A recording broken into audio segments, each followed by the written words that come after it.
For our 5-year anniversary, my wife and I decided to make a trip to Japan. We were always passionate about the culture. In fact, when we first met, we bonded over that mutual interest. After a week or so of planning, we had made arrangements to spend 3 days over in the Yamanashi Prefecture, a countryside area right next to Mount Fuji. We flew over to Tokyo, took a train over to Fujiyoshida City, and from there a taxi to Narasawa Village, where we would be staying. During the train ride, my wife asked me if I wanted to visit AOKIGAHARA, which at the time I had never heard of. She explained that it was a forest at the base of Mount Fuji, famous for being one of the most popular spots for suicide in Japan. The whole suicide thing kind of freaked me out, but I went along with it since it was smack dab on her face that she really wanted to go there. We stayed at a local ryokan, a traditional Japanese-style inn with natural hot spring baths, traditional tatami rooms with futons instead of beds, the whole thing. In these inns, customers usually get one waitress assigned to them at all times, meaning in the time you'll spend there, you'll usually only interact with one waitress. We got the head waitress assigned to us, since she could speak a bit of English, and so could communicate better with us. The day we got there, we were exhausted, so we spent most of the afternoon in our room, just resting. A bit before sunset, we took a walk around the block, fascinated by the contrast of old-styled houses and modern utilities like vending machines and ATMs. Not far from where we were, there was a lookout point that looked like it had a great view of the entire area, from Mount Fuji down to Saiko Lake. My wife got all excited with the discovery and asked to go there. I wanted to tell her that we'd go there the next day, since I was so tired and just wanted dinner and sleep.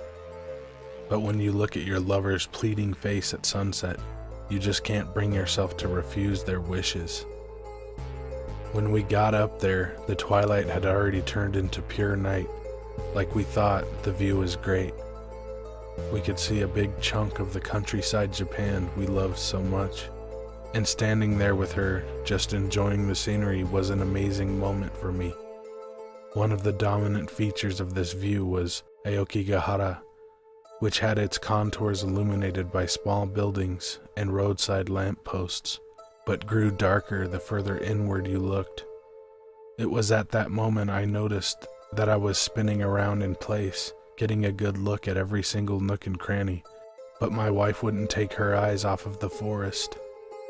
Jokingly, I told her to snap out of it, but her face remained serene, yet almost melancholic. She quickly turned towards me and said, "Let's go to AOKIGAHARA right now." This time I couldn't fulfill her wish. It was dark out, I was tired, and the thought of going inside of a forest famous for suicides wasn't sitting well with me.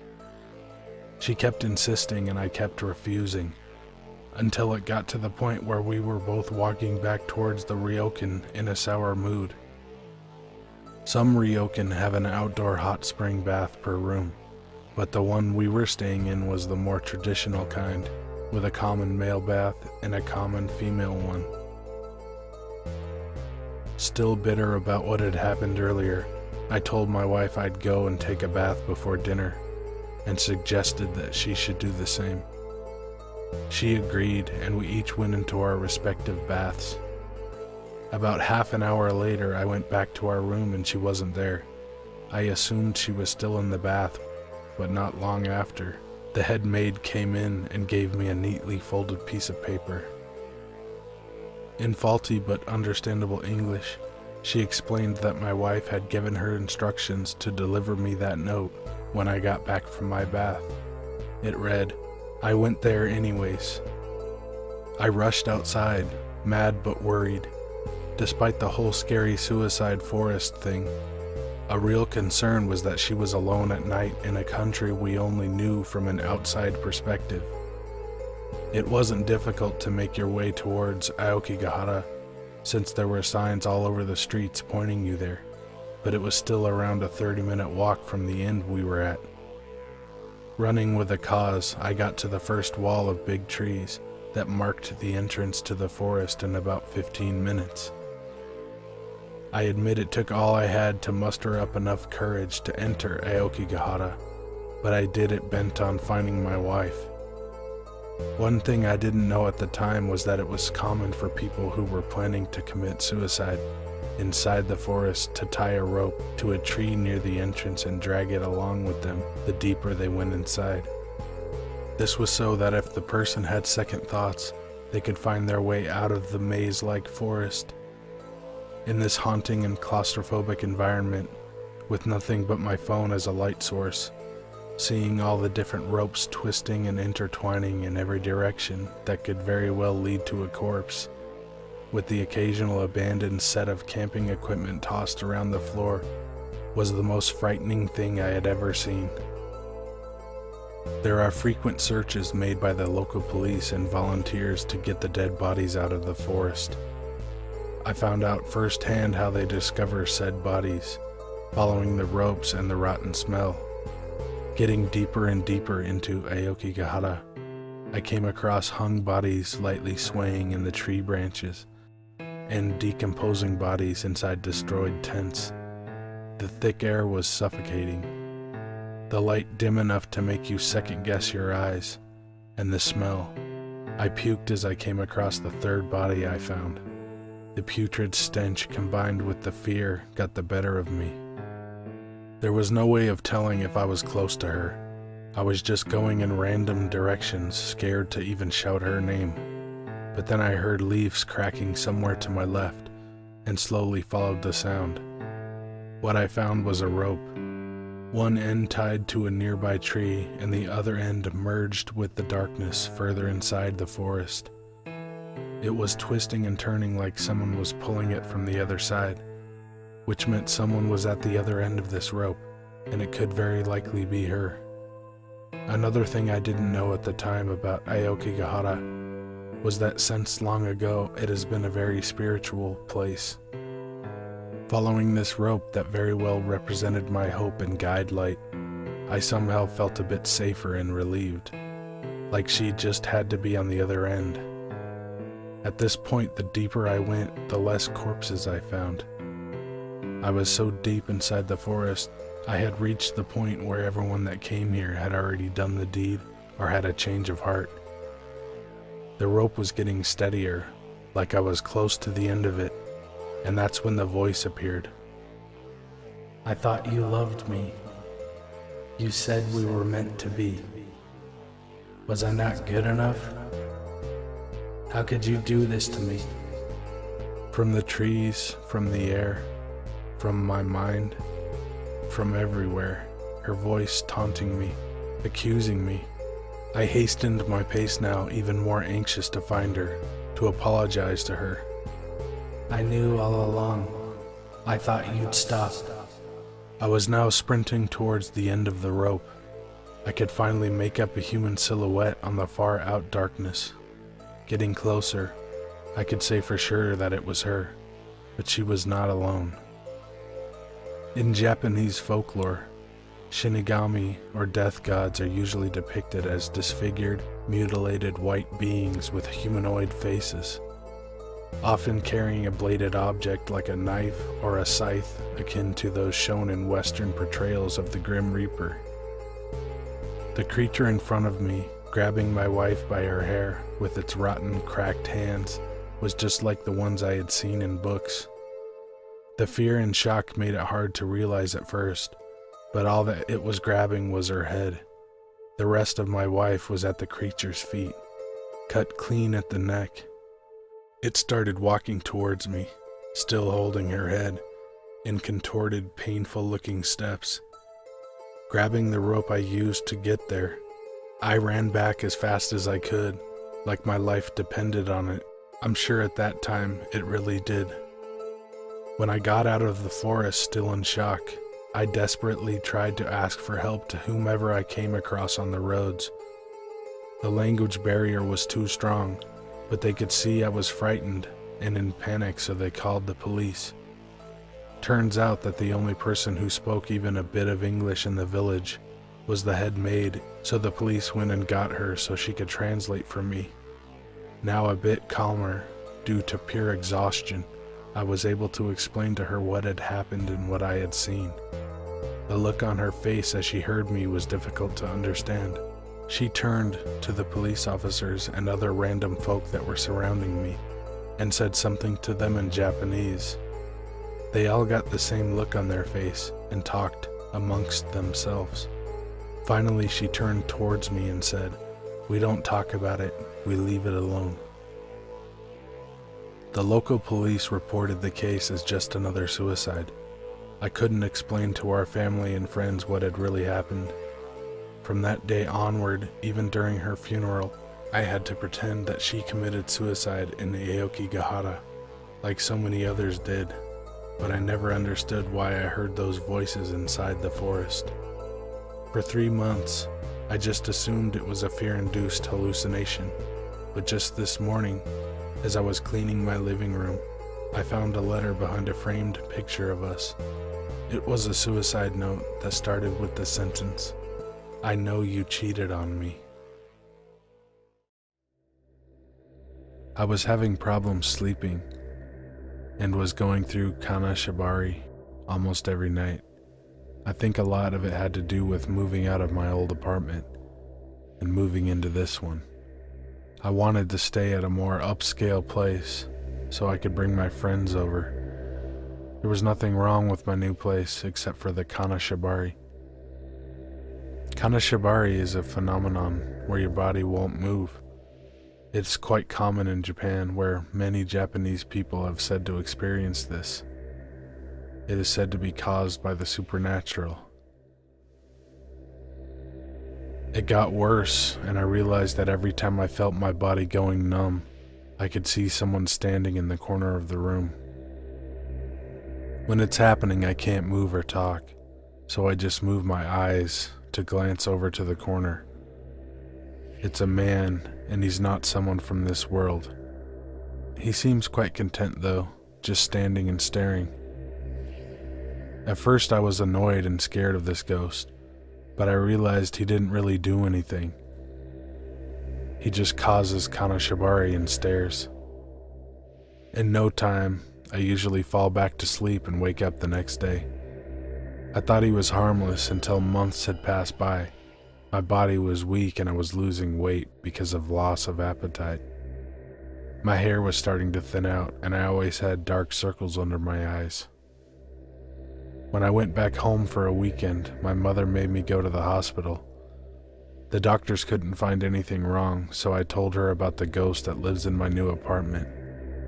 She was furious. We went to a temple together and talked to a monk about it. He told me to pray during my kanashibari in my head, instead of thinking about how to go back to sleep. When I went back to my apartment, I felt a chill. I felt like something was angry that I left for a few days. Before, this ghost wasn't much of a threat, but I soon realized that it might be something more than a man's ghost. That night, it happened again. As soon as my body couldn't move, I saw him in the corner of the room. I assumed that he would stay in the corner as always, but it turns out that I was wrong. It took a step, then another. When he was close enough, I could see his face. Holy shit. There was something very disturbing about his face. It was way past angry, more like an insane frenzy going on in his head. I started to pray, and I prayed as fast as I could. It seemed to notice I was praying. It started to twist its face and let out a big scream like it was in pain. After a minute, he was gone. I kept praying for a few minutes, but I soon realized everything was okay. And then I heard, "Do you think praying helps?" The words came from under the bed. The next morning, I moved back into my mom's house. I'm never going back there again.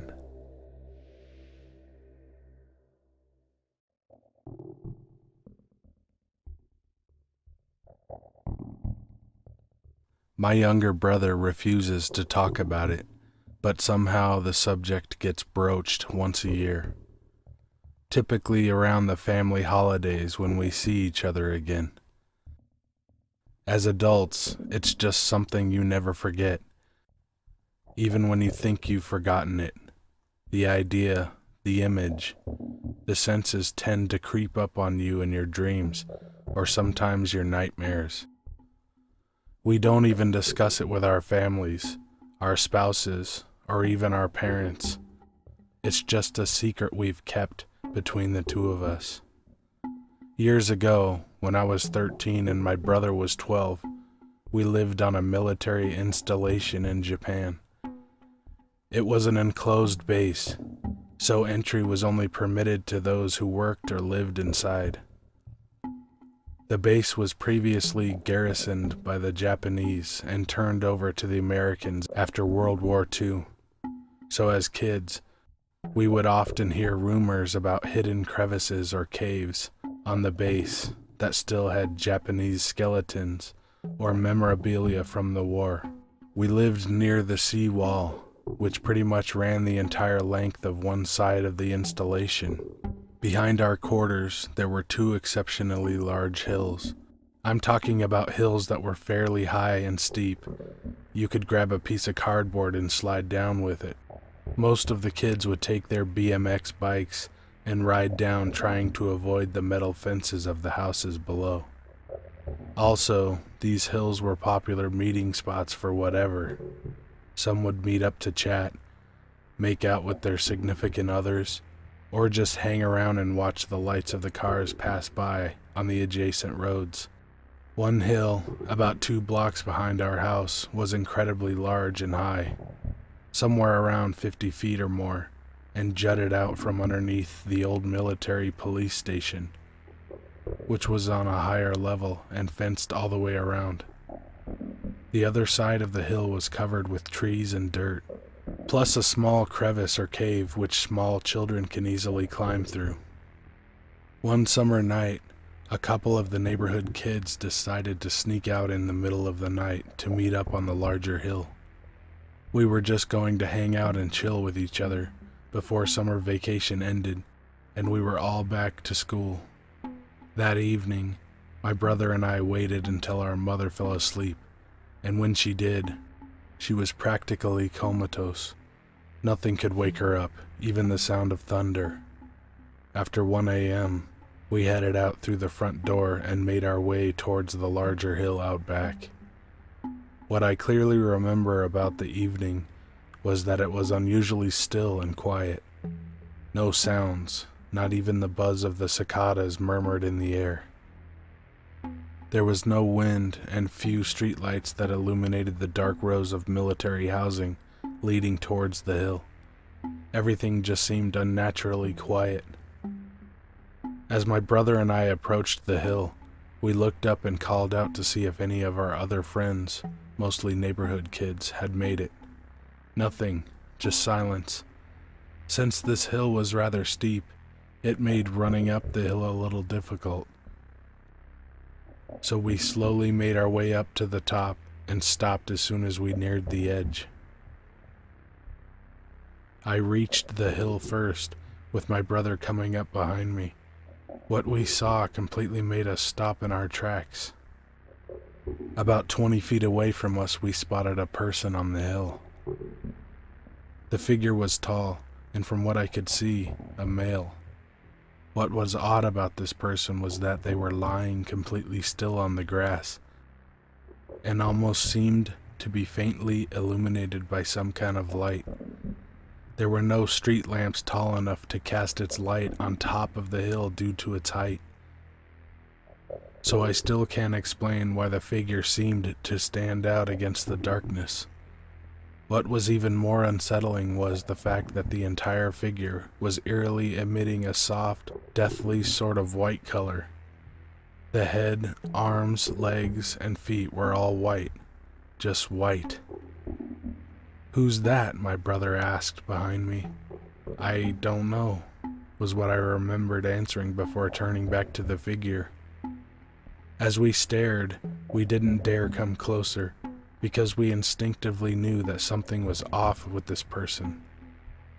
It didn't seem opaque or transparent like a ghost, but rather solid and with substance like a real person. In fact, it appeared to be a man, except for that soft white color that seemed to pop out of the darkness. The figure continued to lie still on the grass, with its arms lying at its sides. As I took one faltering step forward, I paused. It moved so fast that I jumped back and bumped into my brother, who almost lost his balance and would have tumbled down the side of the hill if I hadn't held on to his arm. The person shot up from its waist into an upright position without the use of its arms. It sort of reminded me of a stiff board. I mean, the movement wasn't natural. There was no use of hands or feet to guide it into that position, and that creeped my brother and I out. Before we could do anything, it turned its head and looked at us. I'll never forget what I saw. The head was bald and white. Its color matched the kimono-like robe it was wearing. For some odd reason, I took note that it was wearing a stark white robe that seemed to give off a little glow. But that wasn't the creepy part. The person had turned its head so fast towards our direction and opened its mouth. The body remained still, and only the head moved. That's what was really scary about it.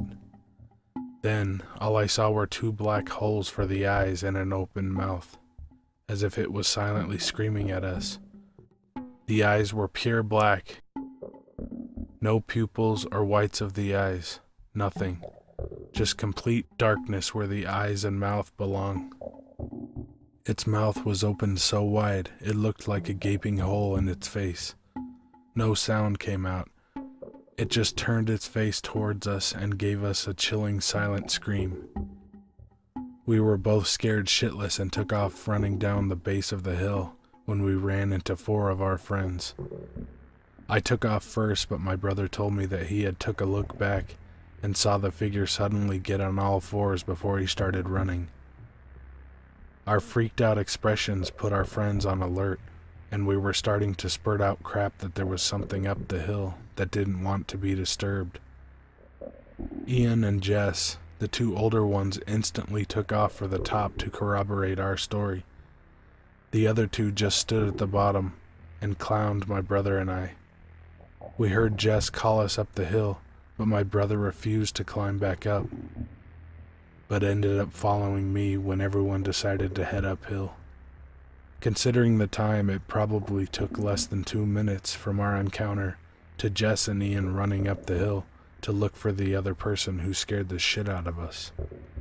"There's nobody here. What the hell are you guys talking about?" Ian demanded as I looked around and took a quick scan of the area. Nothing. Nobody. I ran towards the other side of the hill and looked downwards. If there was someone and they went running, we would have seen them on the other side, since there was nothing on it but a road that curved and the seaside wall beyond that.